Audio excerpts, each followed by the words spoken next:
Deus não faz discriminação de pessoa. Foi o que escutamos logo na primeira frase da primeira leitura de Eclesiástico, capítulo 35. Deus não discrimina. E o espírito do texto bíblico é que, se Deus pudesse ser parcial, seria pelos que tiveram poucas oportunidades e que viveram e vivem à margem na sociedade. Se Deus tivesse que ser parcial por alguém, certamente seria por eles. Esse é o espírito do texto. São Paulo, nesse trecho que escutamos, assim como semana passada, é um texto escrito na prisão. E São Paulo diz: o Senhor esteve ao meu lado e me deu forças. São Paulo é preso injustamente, mas exercendo o seu apostolado e dando testemunho de que nesse momento dele de dificuldade, Deus nunca deixou de estar ao seu lado, lhe fortalecendo. Bem, vamos aproveitar então a oportunidade dada pelo texto para que a gente possa falar sobre esse tema, discriminação, na nossa realidade de igreja. Não podemos discriminar. Somos irmãos, somos família, rezamos ao mesmo Pai. Daqui a pouquinho, todos nós de pé, com os braços abertos, estaremos rezando Pai Nosso. Não importa se somos baixos, altos, magros, gordinhos, brancos, negros, iremos de pé, com os braços erguidos, rezarmos Pai Nosso. Não importa a nossa orientação sexual, não importa a nossa renda, iremos de pé, com os braços levantados, rezarmos dizendo Pai Nosso. Porque somos filhos de Deus, somos irmãos, e deveríamos ter o entendimento claro que fazemos parte de uma única família. Discriminamos não só quando olhamos para o outro e o julgamos indigno. Nós também discriminamos quando olhamos para nós e nos consideramos superiores, melhores. Então, há muitas formas de discriminarmos, não só desqualificando o outro, mas também superdimensionando a nós mesmos em detrimento do outro. E no Evangelho vimos isso. Jesus conta uma parábola e diz logo a primeira frase do Evangelho, que é uma parábola para aqueles que confiavam na sua própria justiça e desprezavam as outras pessoas. E aí a parábola conta 2 homens no templo. Um fariseu, religioso, zeloso da lei, zeloso da escritura. E ele reza de pé, reza olhando para o alto, e reza se comparando com outras pessoas, e se qualificando melhor que as outras pessoas. Do outro lado estava mais recolhido, atrás, no fundo, com uma postura mais introspectiva, olhar baixo, batendo no peito, dizendo: sou pecador, tem piedade de mim. Ali tinha um cobrador de impostos, profissão tida claramente como desonesta, porque além de cobrar aquilo que era devido, cobravam a mais. Parece que foi escrito para o Brasil, né? Mas não, tem 2000 anos. Então, já tido como desonesto. Mas esse homem, sabia dos seus erros, sabia dos seus pecados, e por isso ele então se inclinava e se colocava humilde diante de Deus. Bem, olhando para nós, para a nossa comunidade, para a nossa igreja, seria muito importante que ninguém na nossa comunidade se sentisse estranho. Não importa como a pessoa chegue, não importa qual seja o estereótipo que a pessoa tenha, seria muito importante que ninguém na nossa comunidade se sentisse estranho. Porque se aqui é a casa de Deus, é o lugar de todos. Não importa como a pessoa esteja. Aqui não é o lugar dos santos. Aqui é o lugar daqueles que caminham para a eternidade, caminham para Deus, e cada um caminha no seu ritmo. E cada um chega aqui para caminhar em estágios diferentes da sua vida, da sua maturidade humana e também da sua maturidade espiritual. Por isso não importa se chegam com tatuagem, se chegam com piercing, se chegam de roqueiro ou de funkeiro ou do que quer que seja. Importa que todo mundo que chegue não se sinta estranho ao chegar na igreja. Depois, ainda importa que não hajamos como se fôssemos superiores ou melhores, porque temos mais tempo, porque temos funções pastorais, porque temos postos de coordenação, ou simplesmente pelo fato de professarmos a fé católica.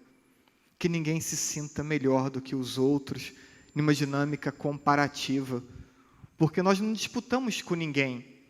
A nossa disputa é conosco, é caminhar o mais rápido que podemos caminhar, é nos converter o mais rápido e mais intensamente que possamos nos converter. Não vivemos a fé comparando com ninguém. Não temos que ser melhor nem pior do que outras pessoas. Temos sim que ser o melhor que pudermos ser. E que possamos nos converter o mais rápido que possamos. Mas nunca por comparação. Então, aprendemos isso olhando para esse Evangelho. Que possamos aprender o caminho humilde do serviço.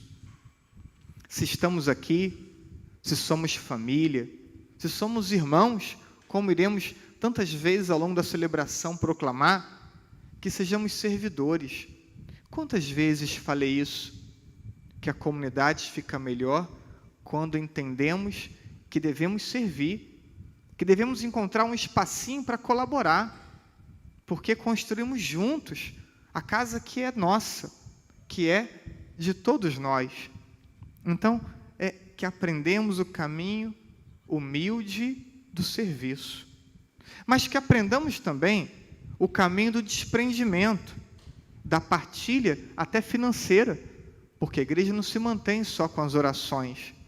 Não se paga a conta da Enel com oração, não se paga a conta da SEDAI com oração, se paga com a partilha feita pelos irmãos. Então, que todos possamos perceber que nessa dinâmica de comunidade, nessa dinâmica de serviço, em que todos somos iguais, todos colaboramos. Todos somos iguais perante Deus, né? Somos diferentes, mas que todos temos responsabilidades e que precisamos assumir as nossas responsabilidades. Não discriminar, primeiro, é acolher. Já disse isso. Acolher quem chega, do jeito que tiver. Nós não temos tanto hábito de partilhar os caminhos de conversão, mas eu atendi nos últimos anos cada confissão tão bonita de conversão. Atendi alguns homens partilhando o seu caminho de agiotagem, de agressão, de morte, de matar por dinheiro, por lucro. Atendi caminhos de pessoas que tinham uma vida desonesta, de roubo. Atendi tantas histórias de pessoas que tinham vida sofrida, difícil, de acabar na prostituição. cada história que todas elas partiram de um ponto em comum. Um dia chegaram na igreja porque a vida carecia de sentido, e ao chegarem na igreja, alguém as acolheu.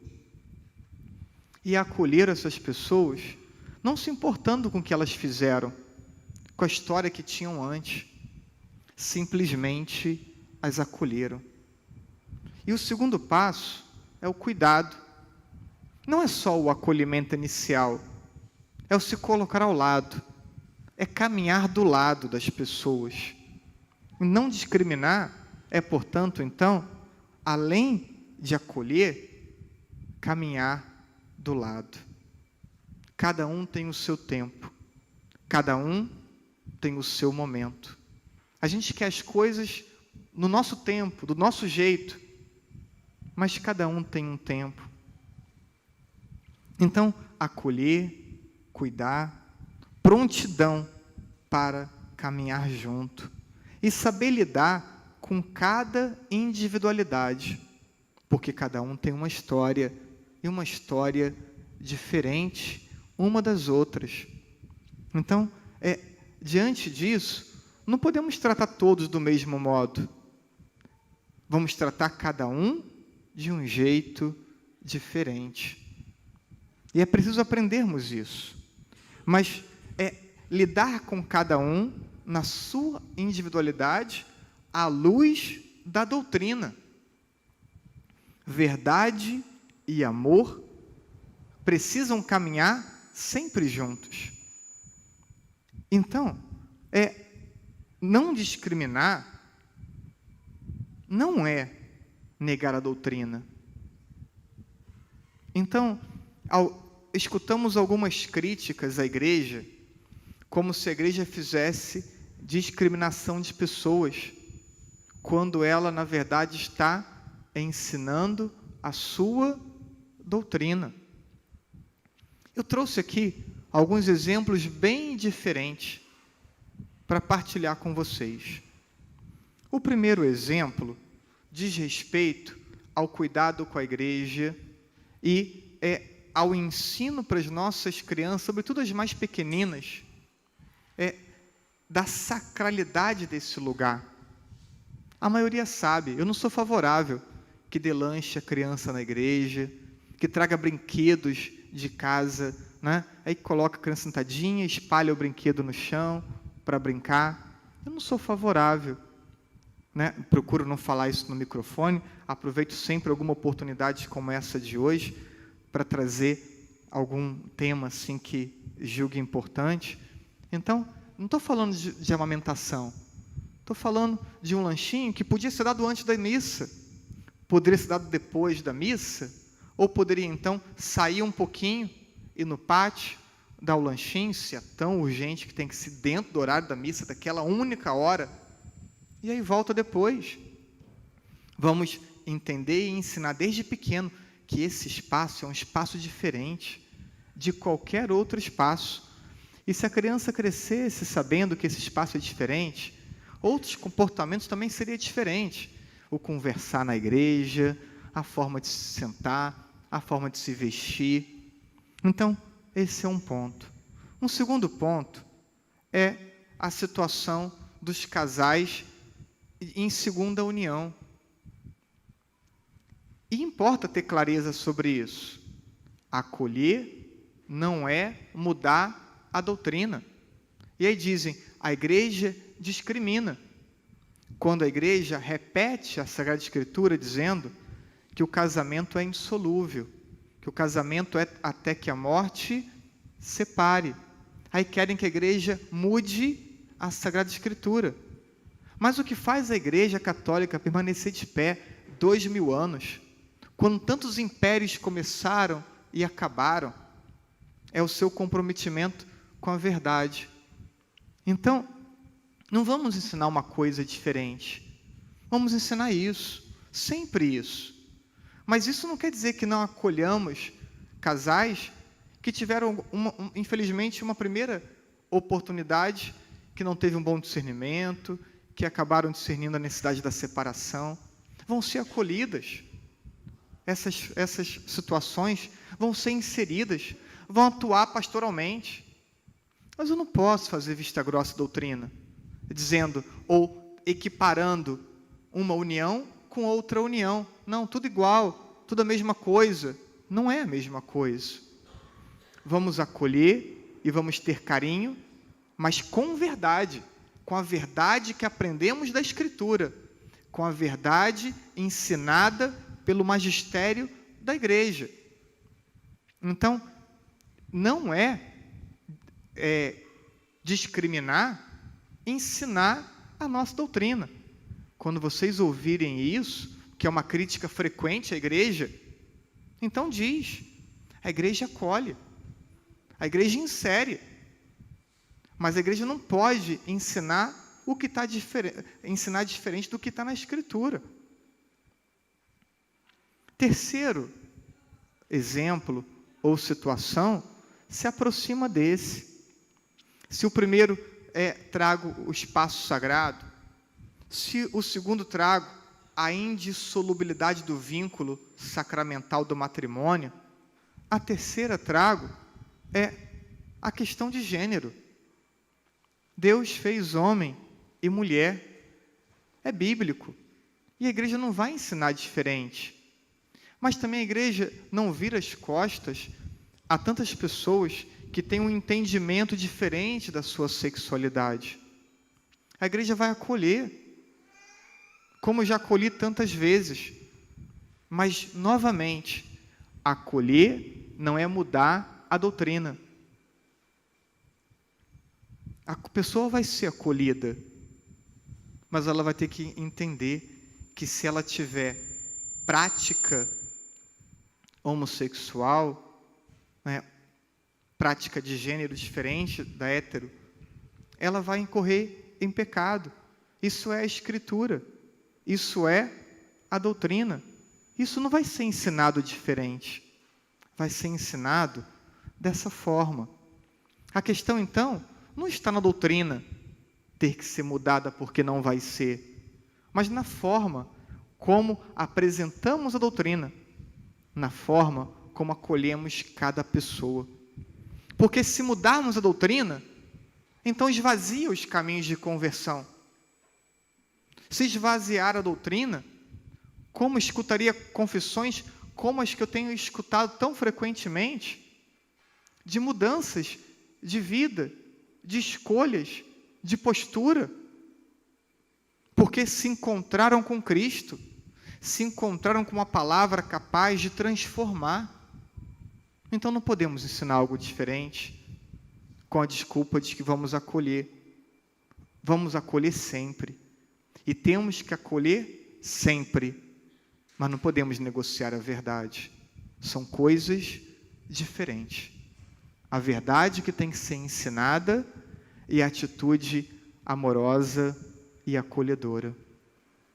Que Deus nos ajude e ajude a todos nós, para que possamos colaborar, para que nossa comunidade seja desse jeito, como o jeito de Deus, que não discrimina, que não trata diferente, mas que respeita as escolhas de cada pessoa, que respeita o processo de cada pessoa, mas ao mesmo tempo uma comunidade de quem quer caminhar para a santidade, uma comunidade de quem quer trilhar um caminho de conversão pessoal, não apontando o dedo para ninguém, mas para si mesmo, que quer se converter, que quer mudar, que quer se configurar cada vez mais a Jesus Cristo.